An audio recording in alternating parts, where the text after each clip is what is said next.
Nagbabalik po muli ang inyong lingkod at nagbabalita ng mga balitang dapat nating malaman dito sa ating bansa. Ito ang Balitang Pambansa. Atin ngang matutunghayan sa channel na ito kung ano ang nangyayari sa loob ng ating gobyerno at syempre tumutulong na rin sa ating mga mamamayan na malaman ang katotohanan dahil mayroon tayong karapatan na malaman ang tunay na nangyayari sa ating bansa. Ngunit bago natin panoorin ang balita, huwag niyo pong kakalimutan na mag-subscribe sa ating channel at pindutin ang notification bell para lagi kang maging updated sa ating mga bagong videos na ina-upload araw-araw. At sa ating mga solid viewers naman dyan ay maraming salamat naman po sa walang sawang pagsuporta. At syempre, huwag din pong kakalimutan mag-iwan ng like at i-share ang ating mga videos. At kung mayroon ka naman pang opinion, ang ating comment section ay bukas para sa inyong mga hinaing. Ito na nga mga kaibigan, ating panoorin ang buong video. Salamat po muli and God bless!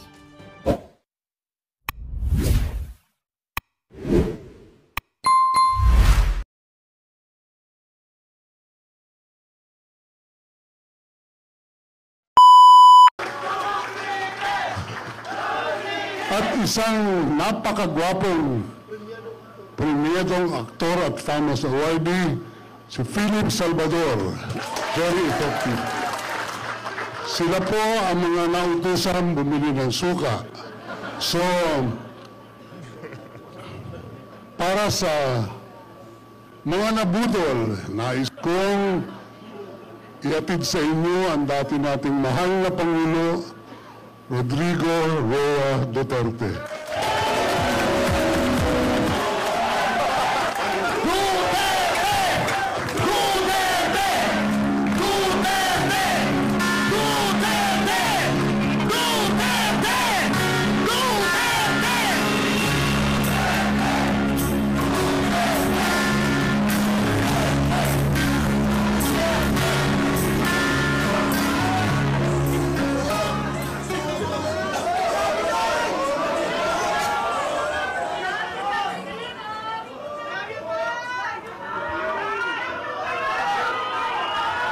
Tumakbo ng senador, itong si Tatay Digong, wala na, tapos na eh. Kumbaga, meron na tayong ilang showing dyan, 3. Senator Bato, Senator Bongo, Tatay Digong. Tapos, hihilahin na lang pataas yung mga kasama pa niya. Kasi kulang pa ho yung senatorial lineup nitong si Tatay Digong eh. 2 pa ata o 3. Basta kulang pa ho yan. Pero kaya kung sakaling tumakbo yan si Tatay Digong, sure win na yan.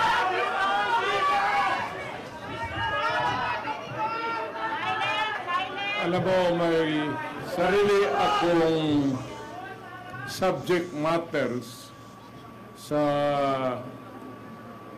isip ko papunta dito. Problema, I just been handed baka ito at aling plataforma. Dito na lang tayo rin susunod. Baka ito yung mga issue na malapit sa tao, sa kanilang kahirapan o sa puso nila.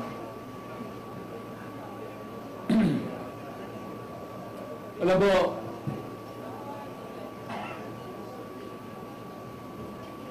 I would like to I do not want to criticize anybody. But, you know, however you do it, basta nandiyan ka sa gobyerno, ikaw yung nagdadala ng, ikaw yung timon, talagang mahirap. And I can understand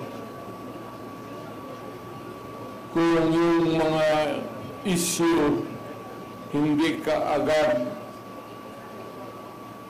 nabibigyan ng, if it's a problem, it would take time. But apparently, itong sa panahon na ito, patong, ay yung solution, mahina ang dating. Ako, mahina yung mic nila.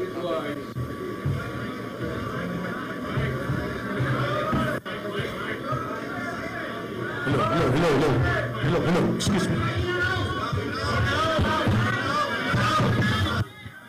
Ako, pinatayan pa ng ilaw, parang tinatrabaho. Sinasabotahe itong talumpati ni tatay. Check. Grabe naman yan. Ano yung mga emergency light na lang yung mga nakailaw? Sinasabotahe yung tayo. Grabe, daming tao. Mga organic po yan. Nagpunta dyan yung mga yan. Alam natin yung issues. Hindi na natin pag-usapan dyan kasi lumalalim ang gabi. Alam ko kanina pa kayo. Basta dito, ang gusto atang plataforma na sasabihin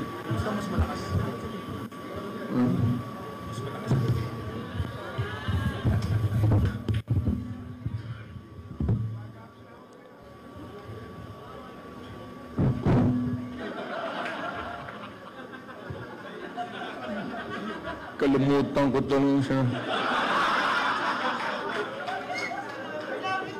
Well, sa madaling sabi, maraming issues.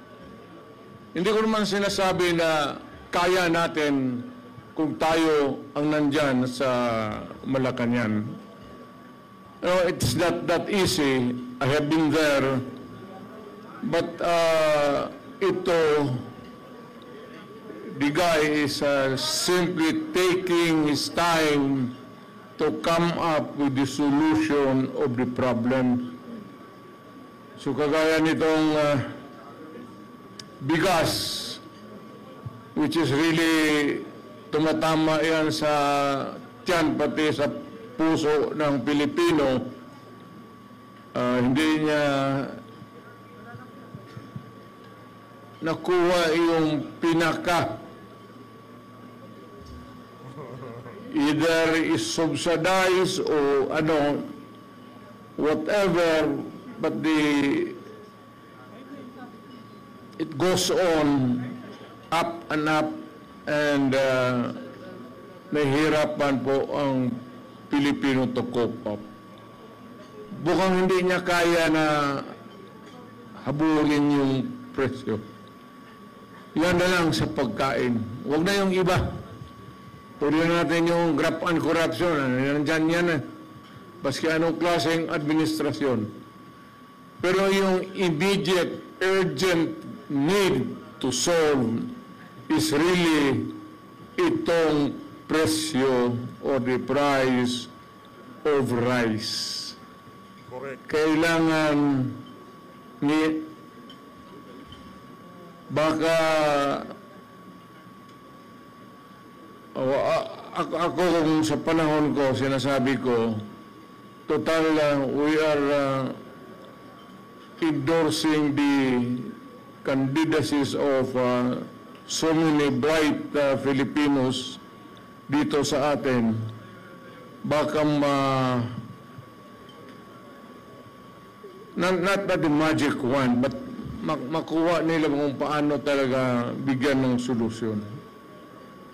It's either you import and go down or whatever, but sad to say, the Philippines is agricultural based ang country natin. Ang ekonomiya natin is agriculture. Ang problema, yung pagkain mismo, hirap tayo.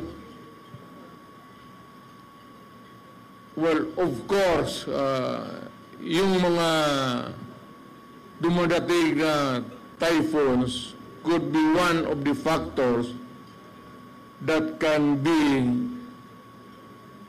palagay na natin, hirap tayo maghabol. Alam mo, pag nasa gobyerno ka, ikaw yung nagdadala, you cannot give promises. Panay na lang ang pangako mo and you keep on, promising people for so many things, Pero itong pagkain talagang unahin nila. Pinaka-basic talaga. Medyo hirap sila. Aywan ko kung bakit.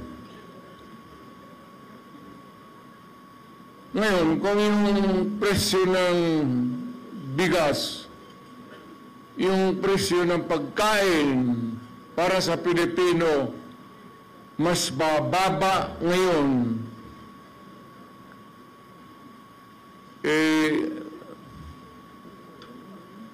noong panahon na umupo si Presidente, kung mas mababa ang presyo ngayon ng pagkain, iboto natin yung mga kandidato niya. Nakikita mo naman, talagang almost hindi na kaya. Hindi kaya ng tao. Mahal mahal. Ngayon, kung mas madali maghanap ng trabaho ngayon sa panahon niya, then doon ka sa kanya, doon sa administrasyon. Galing talaga si tatay. Kung sa panahon na ito, kung pante ka na maglakad, na walang takot, nakakapagpasyal ka, baski saan, huwag mo nang bitawan si Marcos. Piliin mo na yung kandidato niya.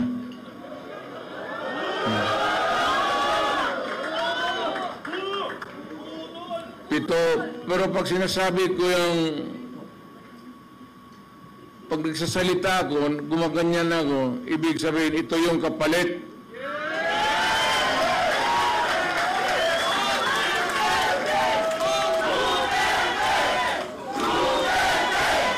It's easier for you to find employment or jobs now than before. Did go for Marcos. Yan ang sabihin ko na medyo basic na hindi nila mahabol. Ngayon, kung bas minus yung droga at krimen ngayon kaysa noon. Ayun ho, speaking of droga, ayan ho ngayon mga kababayan ha, hindi na ho nila itinatago, ibinablog na ho nila ang paggamit ng illegal na droga dito sa administrasyon na to. Ngayon, kung ang ipinagbabawal na gamot, ngayong mga panahon na to, talagang yung tipong kagaya nung panahon ni Tatay Digong, talagang takot yung mga drogista at nagtutulak ng ipinagbabawal na droga, by all means, iboto nyo yung administrasyon, yung lineup ng administrasyon. Pero kung mas masaya kayo doon sa kung paano i-handle ng nagdaang administrasyon itong salot na gawain na to, alam nyo na ho gagawin. Nandyan yung mga kandidato ni Tatay Digong. Tuloy. Panahon niya, pag-upo niya, naabutan pa niya yung, yung pinapairal natin na law and order, kung kaya niya ito, kung kaya niyang putang ina.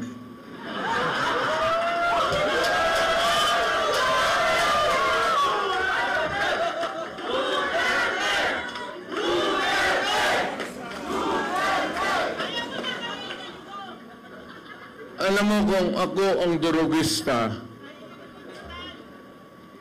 gumaganon ako, at bakit sa utak ko, bakit hindi? Total, kasama ko naman sa presidente sa hit-hitan. So, yung baski yung mga pulis, pati military, medyo, ano sila? because of the incongruity. Hindi magkasya eh. Meron isang presidente na talagang bangag.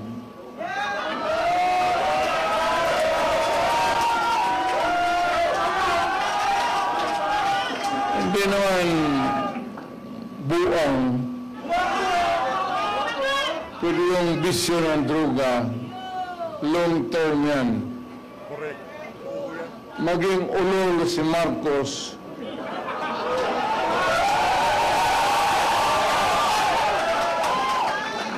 kung maybe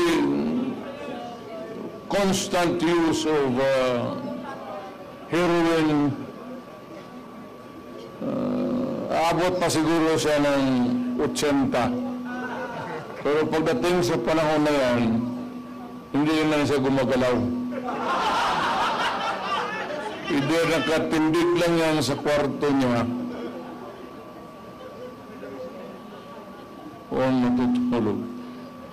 Siguro ganito ho yan eh. Noong magki-kick off rally ang Partido Federal, inaasahan na ho nila na mariraise itong mga issue na to pagka nag-kick off rally ang PDP laban. So ang nasa utak nila, inunahan na ho ni Marcos Jr. Kumbaga inunahan niya ng banatan itong mga kandidato ni Tatay Digong. Kesyo pinabili na suka. Ngayon, ang ganda ng atake ng ating mga kandidato. Talagang lalo lang, kumbaga gusto silang kumbaga pagmukhaying mahinang klase, walang mga pinag-aralan. Nagkalitaw-litaw ho pala ang tataas na mga pinag-aralan. Yung kanilang mga educational attainment, yung kanilang mga experience sa public service, kung yung kanilang prinsipyo, yung kanilang paninindigan. Talaga hong na-emphasize yung mga ganong karakter ng ating mga kandidato. Kaya maliho talaga ang atake nitong si Marcos Jr. Ngayon, sasagot na ho itong si Tatay Digong. Matindi ho yan. Yung hindi lang ho pala pulburon ang binabanatan nitong si Marcos Jr. Hero ho, hero. Hero ho binabanatan niya. Ganito na lang. Marami tayong problema. I think the Marcos government has fallen short of the expectations. Ako, hindi ko ma-compare kasi pwede kong sabihin, mas mabuti siya ngayon kaysa aking panahon. I can even concede na ganon ang nangyari. Pero it would not be a good reason for you to solve the problem just because you're doing right, more rights than the wrong ones that the other guy had committed in the past. Nang ibig sabihin niya kung sabihin, wala yung si Duterte, mahina kasi gano'n, okay. But it's not me. It's the Filipino people. Ang tignan mo ang Pilipino, huwag kang magturo dyan sa mga kalaban mo, kagaya ko, kasi ako, hindi na ako kandidato. Ngayon, kung mag-usap tayo, ang pag-usapan natin kung ano ang mga tao na pwede natin gawin na makatulong sa atin, mailagay dyan sa Senado para maski batas na lang ang habulin natin or a policy that is enunciated by Congress, particularly about the drug problem and itong ekonomiya. Itong ekonomiya, mabigat to. Walang bright dito. But at least naman yung sabi ko pagkain, sana mahapan nila ng paraan. Talagang tumataas eh. Kaya, I don't know how it operates now, but if you continue to practice democracy, we have to have a Senate na kailangan nandyan even to persuade any sitting government to do what is right. So, nakikita ko si Philip Salvador, ang naalaala ko sa kanya, artista siya. Mahusay na artista. Kaya idol ko siya, yung mga sine niya, pinapanood ko. Tinitignan ko siya kung paano niya yakapin yung mga babae at paano niya nakalito.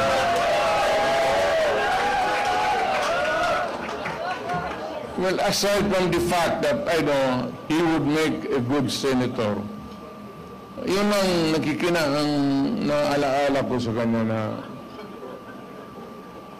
parang durog talaga ang babae sa yakap at bamahal. Now we have Atty. Rodriguez. Galing yan sa... Alam mo, mag-isang tao, importante talaga to. Importante ito. Baski kami, alam namin, baski yung nakakilala sa akin personal, importante ang tao na may prinsipyo. Correct. At ang isang nakita Hindi lang puro pera. ko na Pilipino na may prinsipyo na umalis sa trabaho niya because the dynamics of the position of which he was there in Malacanang was no longer right. He chose to make the decision. At nakita ko, as a matter of, hindi naman kailangan sabihin niya, but nakita natin, as a matter of principle, importante talaga yan. Atty. Rodriguez.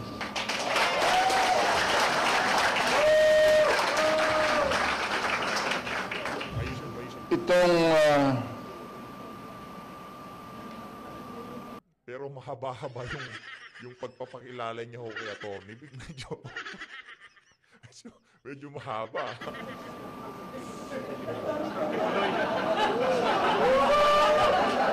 Kibuloy.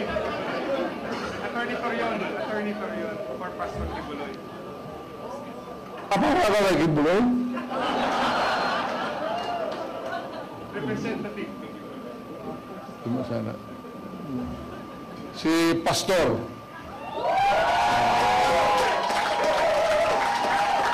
At least kung maghanap ka ng tao na kandidato, kung manalo at makaupo dyan as a senator who has the moral values, pati marunong bright. Talagang bright yan si Pastor.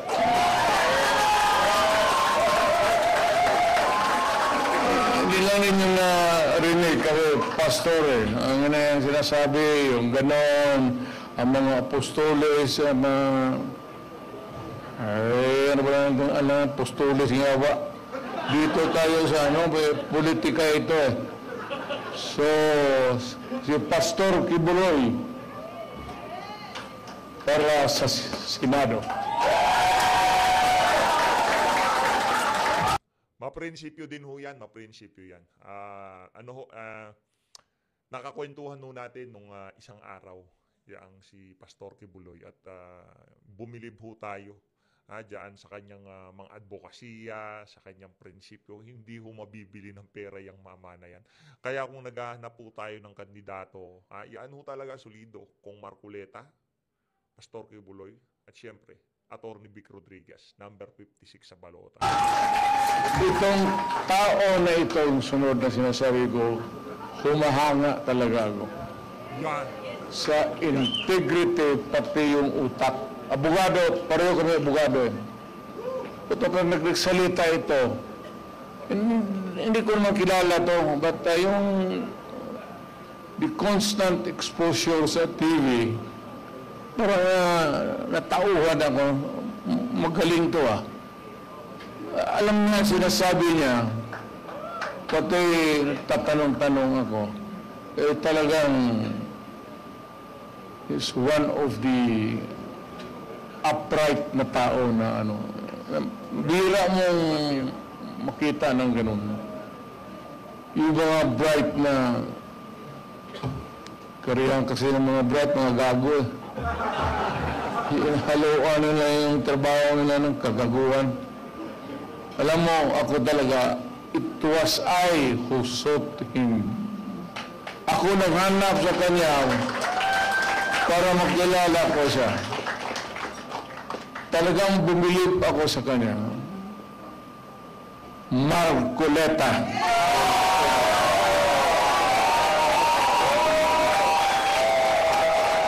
Totoo yan, sir. Hindi kita bilang mo. Alam niya, hindi niya. Nung lumapit ako sa kanya, sinabi ko, Sir, believe ako sa iyo. Diretso, alam niya. Alam talaga niya.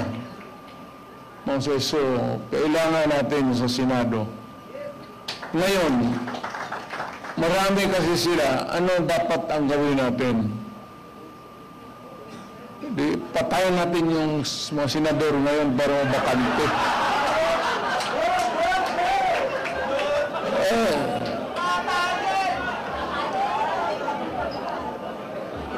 Kung makapatay kayo ng mga 15 na senador, pasok na tayo lahat.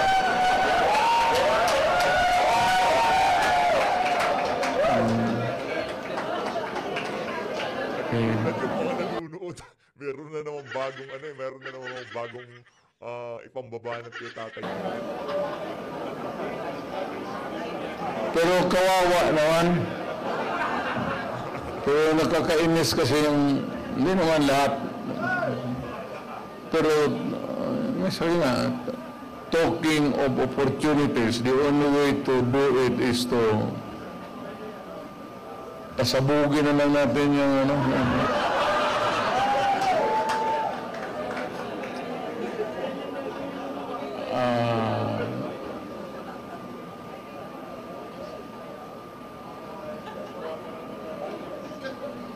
Itong sa sunod ko, mahusay na abogado to.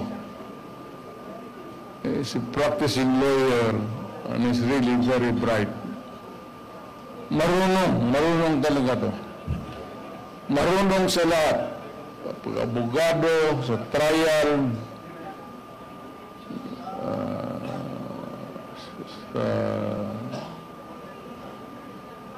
maybe sa social life niya, at siguro sa babae.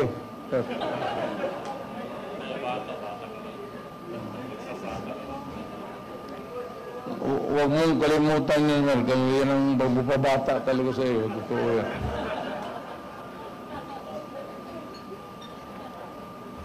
Atty. Lambino.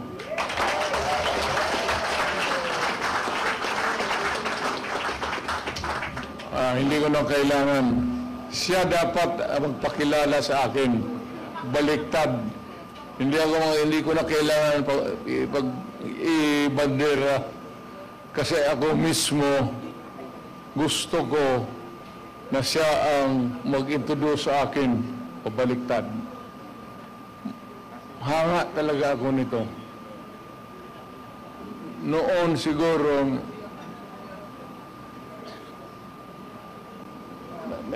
may asawa ka naman, no? Marami na yun. Pero hindi tayo. Kaya ka lang kalitsi-litsi ang buhay na.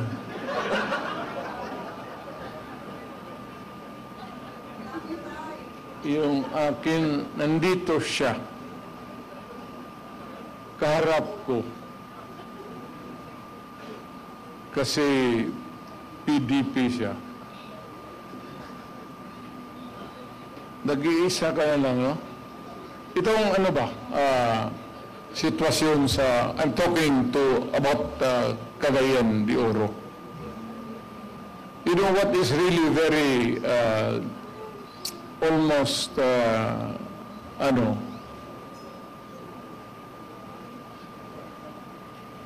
sad, itong PDP was a creation of the politicians mainly dyan sa Cagayan de Oro, Oriental, Misamis. Dyan, ako naging PDP na presidente ako. Alam mo, sa totoo lang, what is very shocking to me, really, hindi naman sa pang-ano ha, hindi ako nagpapatawa. Alam mo, walang PDP doon sa Cagayan. Mag-isa na lang. Si Councilor Balaba. Hindi ko nga, ganyan.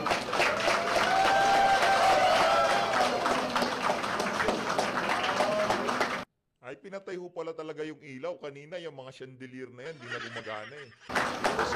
Sige kong bebot nandito siya. Ayos. Talagang kumpleto ang pwersa nitong si Tatay Digong.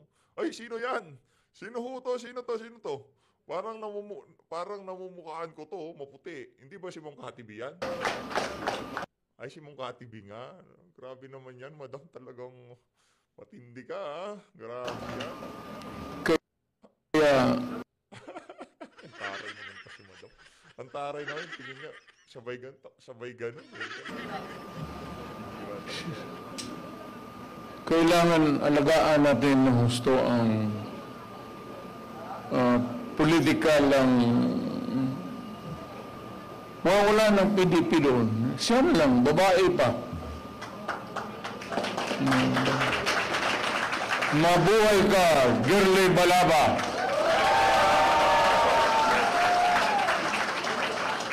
Mabuhay ka, Girly Balaba.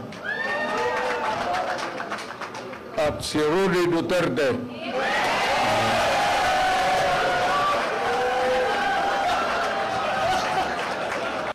Kinilig naman si Ma'am Kati, namula siya. Wala mang malisya yan.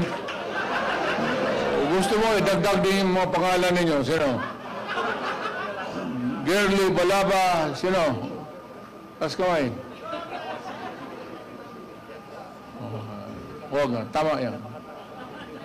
Huwag na kayong mag-ambisyon.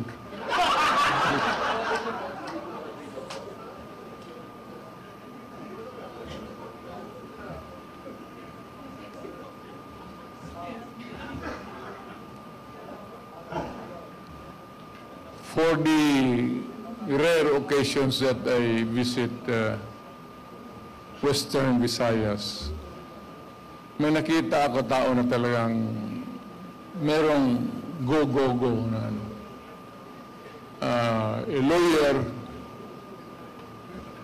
almost to the point of impatient yung ano niya. Ano ba tawag na?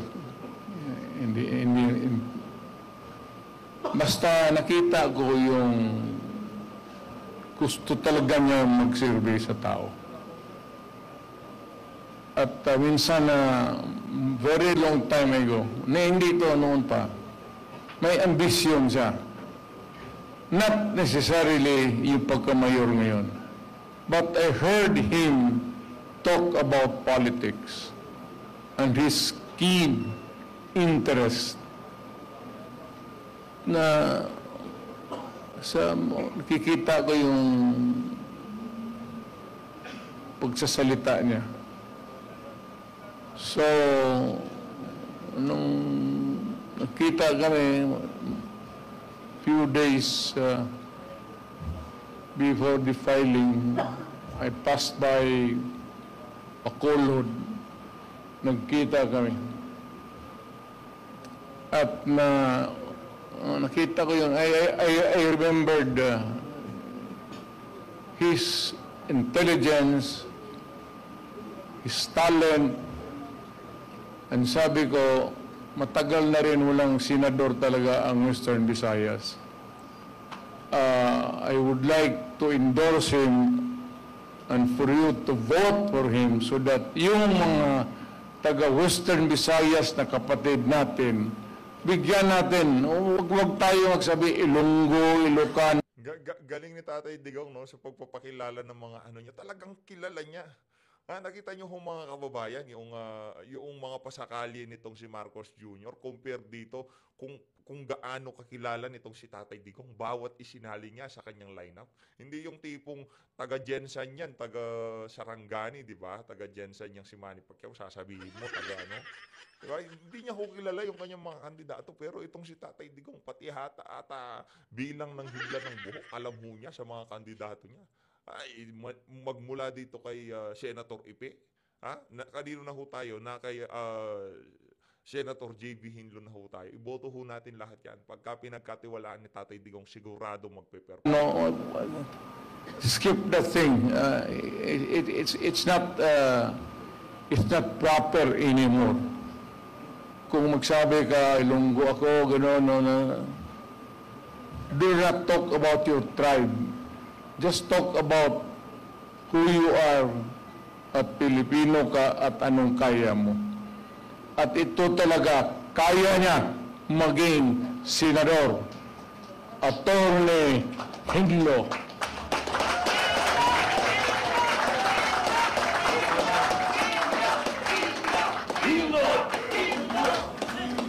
Tilite Ilonggo na ya. Sino ang Ilonggo?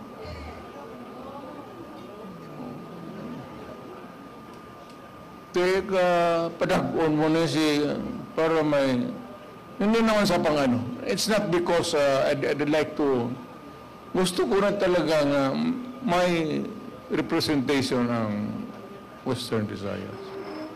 Dapat lang magpapanalo tayo ng para alam mo magkakapatid tayo. At yung Pilipinas hindi mo nang sabihin na magpatakbo ka, lahat taga Davao lang. It ain't that way. Kung naging presidente ka na, gusto mo i-distribute yung position para well represented yung ating bayan. Mag-usap tayo doon, Ilonggo, Ilocano, Waray, Igorot, para lahat. So, itong sunod,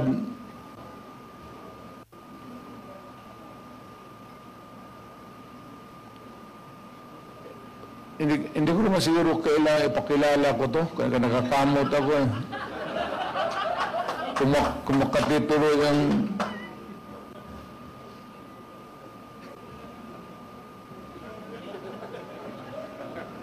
may pera ka bang?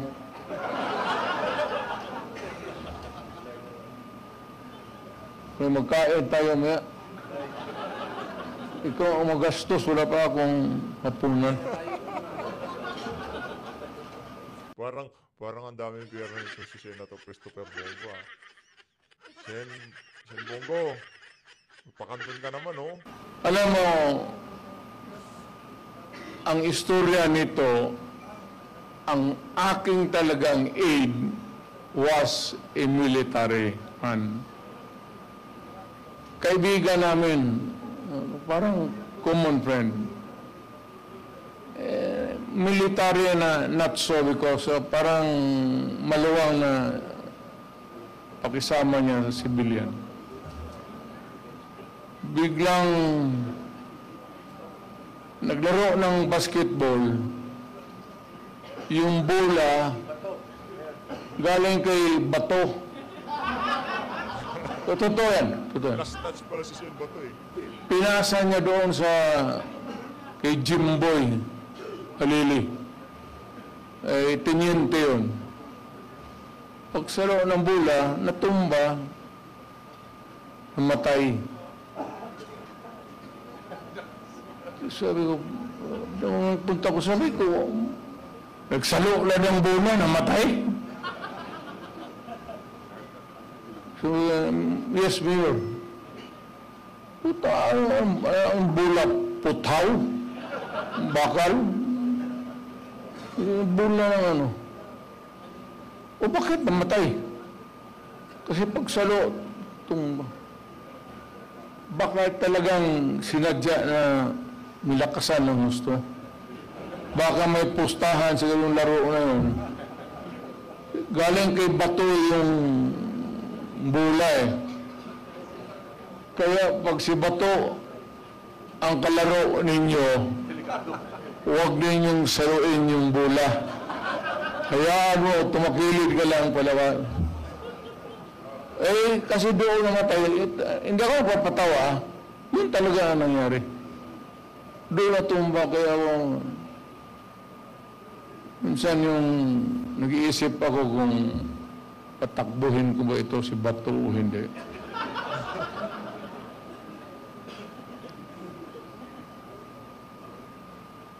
Alam mo, kung maghahanap kayo ng original taga DDS, huwag ka lang mano ha. Siya yun.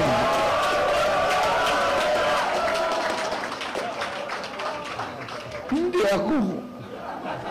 Mayor ako, diba? May utusan mo pagpatay dyan, buo. Siya yung chief of police. Pinakamatagal kasi taga Davao. Alam mo, pag I-remember, bago rin akong mayor noon, kakagraduate lang ito na sa PMA, na-assign sa Davao.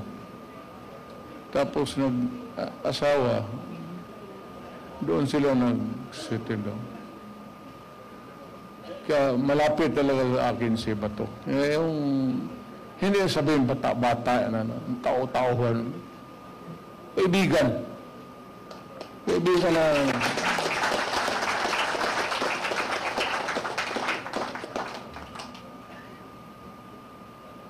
Ano nga maidagdag ko sa kwento?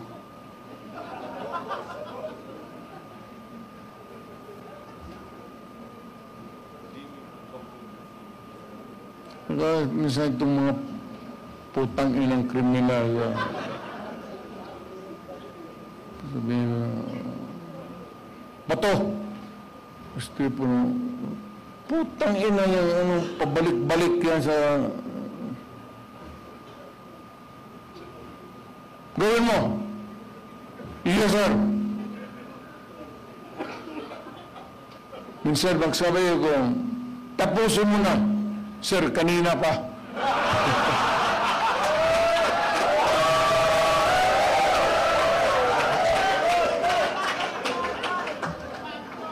Sa harap pa naman ng, alam mo sa totoo lang, magprangkapang ka, walang sundalo na hindi pumapatay. Walang sundalo na hindi pumapatay. Baski na walang uto sa kanila, if they are assigned in a certain place, tapos guluhin mo, paputokin mo yung granada, yung performance nila apektado. Nakarecord yan. Sa panahon ni Bato, ito ang nangyari. Sabihin mo, pagdating ng promotion, conference, kaya ba nito? Tingnan mo, panahon niya, rape, marami. Rape, 4. Panlima. Siya pa ang pangalan dito, kasali siya. Ganun yan eh. Ngayon, umasahan niya ng isang lugar. Hindi na kailangan na sabihin mo na ako magsabi. Pagka medyo magulo, tapos apektado yung performance nila, talagang tapos ka. Lahat yan, walang lahat, as lahat. Baka kayo. Pero yung extra judicial killing, wala man tayong extra. Kiling lang. Kung sino nag-invento ng putang yan. Bakit maging extra yan? Ano yan? Kota? Lahat sundalo. And, nandito na ba lahat? Nandito na lahat? Kompleto na kayo? Ito naman, talagang admirer ako. Totoo, admirer ako niya. Maka-Duterte ito eh. Tsaka,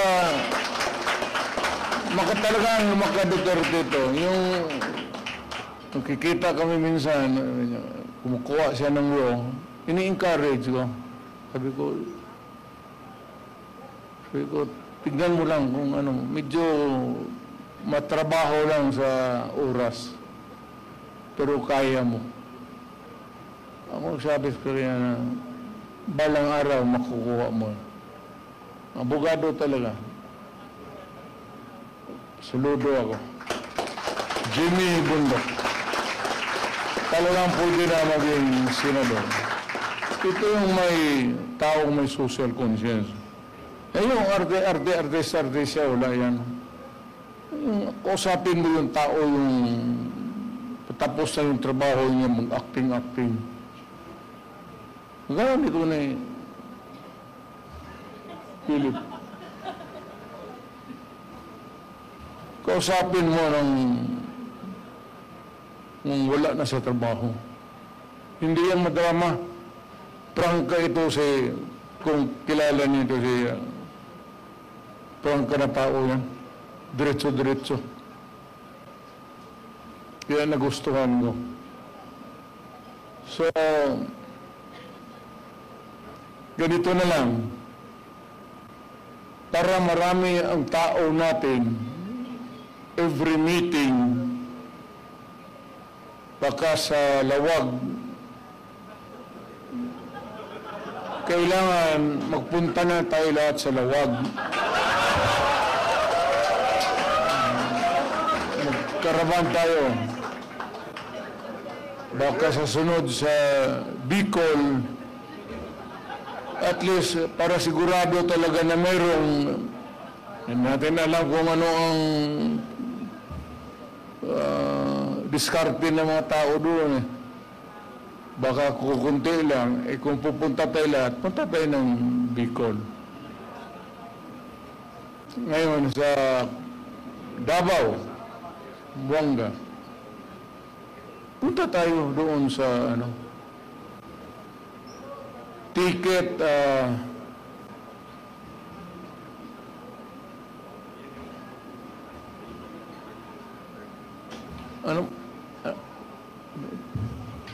ito si Jimmy Vasco. Ito yung pinakautak ko talaga.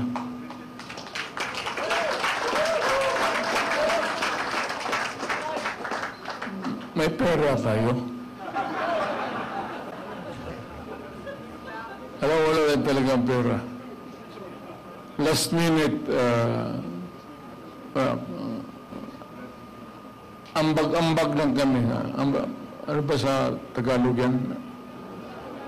Contribute na po yan. Si Robin. Pero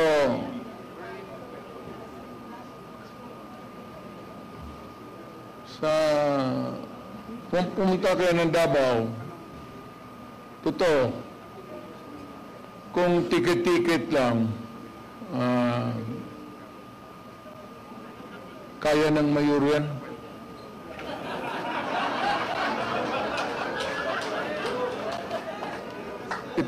Ipasa mo na lang doon sa mga negosyante. Doon sa mga Chinese community na may mara. Kaya ito. Pero huwag kayong yung isang flight na puro Duterte talaga.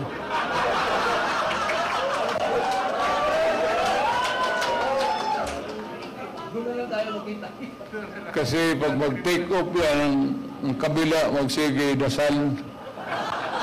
Mahulog sana yan. Mawala na mo ng tao.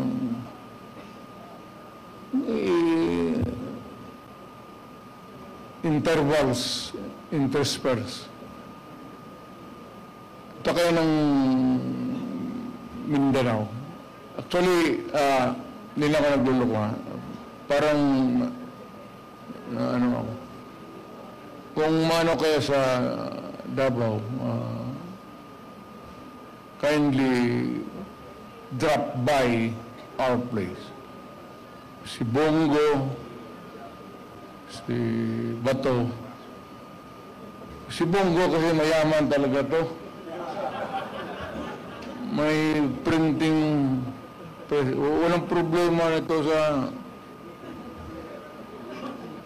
propaganda. Pero pinakamalaki yan sa Mindanao. Printing press niya. So, kung sabihin mo lang na kalahati nito, kaya niya. Kaya niya.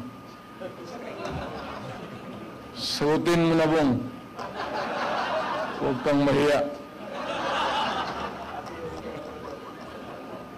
But seriously now, magabi na. I'd like to remind again everybody that, you know, the democracy was really conceived by our forefathers to be one that is really working. Kaya nga may demokrasya because there is a periodic election. The president, you are served there for about 6 years, then alis ka, another one. And for the mayor and the rest of the officials of government. Talagang elected. Mabuti yan eh. So it is intended, ang mahirap kasi may mga politiko na medyo may mentality na mga gangster, yan papasok. Huwag ninyong ano yan, baski sa ating grupo, lalo na yung magdala-dala ng armas, tapos walang mangyari niyan. Sisirain lang ang bayan natin yan. Look for somebody na talagang would stand for what is right and what is really just. Yan ang hinahanap natin. Palagay ko, kilala ko lahat itong mga tao na ito. Walang ano ito. At least may, lalo na ito si Tony Marcoleta. Parang pare ito eh. Ito. Nagkamali ito ng trabaho. Nagpare ay sana ito pero iglesia kasi. Pastor na lang. Ito magsalita ito, totoo. Nakikinig ako dito. Marunong, bright talaga. Talino, galing. Hindi ko kaya habulan ang otak ni Marcoleta. Hindi ko kaya habulan. Totoo yan. Galing mo talaga sa totoo. Magaling, sobrang galing. Kaya sabi ko itong mga ganito na tao, kailangan kaibiganin mo na lang. Baka may kwento mo ito sa korte, puta na baga, ilang paso ka. May kunting awa naman. Atty. Lambino, talagang tagal na nagtatrabaho ito sa PDP. A very patient man. Talagang naghintay lang sa panahon niya. Actually, he has been there for so long a time helping PDP, helping the candidates, asking nothing in return. But he has been there. Kagaya ni Jun Ibasco. Yan si Jun Ibasco, yan ang noon pa, noong na mayor pa ako, siya na yun, hanggang naging presidente ako. Alam mo kung bakit si Jun Ibasco? John, isabi na natin ang totoo. Dumating na ang panahon. Okay? Ako isang prosecutor. I was a prosecutor. Yun ang trabaho ko eh. One day, itong sila Colonel Stares, yung mga Philippine Constabulary, parang nagpa-plenum ito sila sa Kunot Cotabato. Ginapang ng mga sundalo, nahuli sila. So ako yung fiscal ina-assign pagka ganun. Takot ang ano, takot yung, hindi nila ako magyabang, takot yung mga fiscal mag-handle ng rebellion, pati yung mga krimen na, no? So pinapasa sa akin sa chief.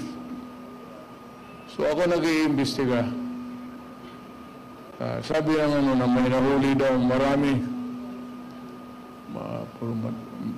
May madre pa ata. Natsambahan. Mga ano, mabigat na ano sa Mindanao. Yung mga komunista. Nahuli yan sila. Nung pumunta ako sa kampo sa pulis, tinuturo yan siya. Yan. Nakaupo lang. Sabi ng mga gago, Mayor, ngayong gabi, huwag mo na lang ilista-lista dyan yung investigation. Bihin na lang na walang nangyari sa operasyon namin. Kasi papatayin namin ito. Dalawang pare yun, Father Tison, pati Father Ibal. NPA talaga yan sila. NPA talaga. O, huwag na tayong magdrama. So, gustong ganun na ng, sabi ko, putang gago, pare yan. Kung ano yan, damay pa ako. Imbestiga ka ng ano, imbestigahin mo yung totoo lang. So, detain siya. At yung one day, nalaalaban ninyo yun, inutos ni Cory Aquino, release all political prisoners. Talagang pinawalaan lahat ng komunista, pinalabas sa kulungan. Si John, isa. Wala silang mapunta bago. Sabi ko sa opisina ka na lang dito sa akin. Pare, alam mo yung pare, mahusay sa organisasyon. Kasi hinawakan tao eh. Paano mag-organize, paano mag-ganon. Pag ganyan yung mga pare na mag-ano, talagang kung sponsored ng mga pare yan, matindi yan. Kasi sanay sila sa organization eh. So, kinuha ko siya. From then on, mayor, congressman, tapos presidente. 30 years ago. Puro. Ganon ba yun? 25, 30 years. Kala, from my NPA, nung dumating ako, naging presidente ako, tigas na masyado doon sa Malacanang. Yan ang tigas dyan sa... Yung mga military naman, sabi ko, intindihin niya. Inirelease eh. Wala tayong magawa. Wala mapuntahan yung mga tao. Kaya yung mga asawa ng De Vera, lahat ng mga babae, binigay sa akin ng military. Yan, totoo. Ito na yun ang totoo. patayan sila. Yung mga babae, dinala ko sa bahay ko. Bahay ng nanay ko. Doon ko pinagtira kasi wala akong yung mga asawa ng komunista. Hanggang ngayong kaibigan kami. Kaya ko noong sabi nila na yung si Duterte, komunista yan. Ang totoo niyan talaga, baski hindi pa sila nahuli, ako pumapasok na sa bukid. Doon sa dulo, nagsasalita, nag-i-istorya na kami ng NPA. Istorya lang. Kaya every time magbaba ako, mga military intelligence, sabi yan si Duterte, ang issue sa akin, yang si Duterte, huwag kayong magboto dyan kasi komunista. Sinabi ko doon sa mga taga Davao, kung maniwala kayo, ito yung istorya ko. Ngayon, ayaw niyo maniwala, huwag. Sinabi ko sa ang totoo. So si John, tangan-tangan ko yan hanggang ngayon. Mahusay sa organization. Kaya kung saan-saan ako papunta, bit-bit ko yan kasi wala kang problema dyan. Alam mo ganyan yung pare, marunong mga Katoliko, ito ha, organize tayo, mga ito, ganon-ganon. Mahusay yan sila magdala. Kaya medyo lamang tayo ng konti dyan sa habulan ng isip. So, ganito, siya yung utak talaga. Siya yung sa akin, wala naman, sanay na kami. Siya na yung mag-spacing sa kampanya. Pero hindi ako maka-attend sa lahat ng rallies. At only yung medyo mabibigat, Cebu, medyo lawag siguro.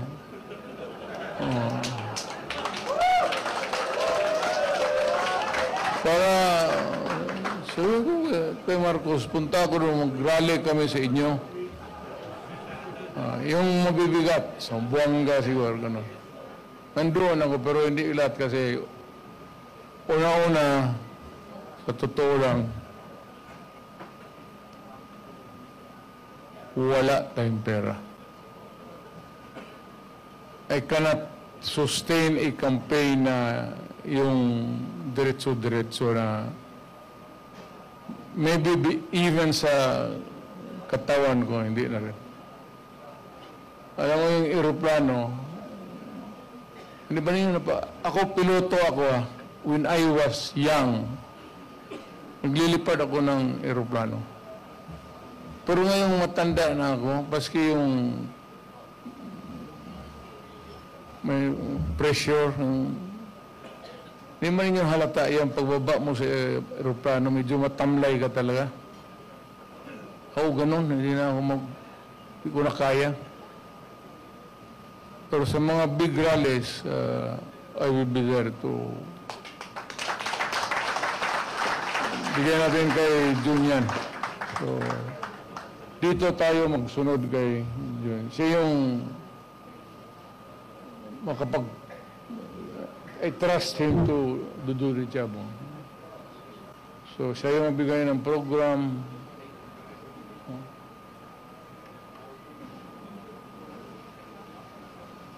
Sign language yan.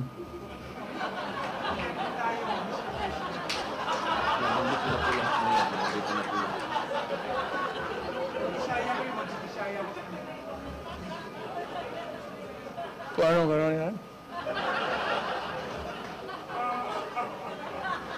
Pangalan niyo Duterte. Pangalan niyo to. Sign name mo. Si GMA. Si FB. Si ERA. Si Noynoy. Si Bongbong. Pangalan ni Bongbong. Sign name mo. Ito ang pangalan. Rocky. Si Rocky. Si Bongo. Kasi si Bato. Sign name mo. Parang ng mga PPM.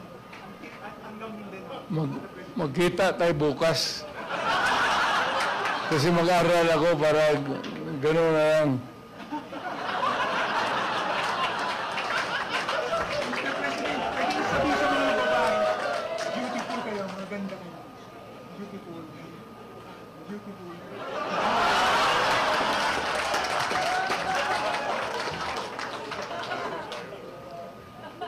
Nehen Piao Liang. Chinese yan. You're beautiful. So, uwi na tayo. Paano po kinig ng istorya dito?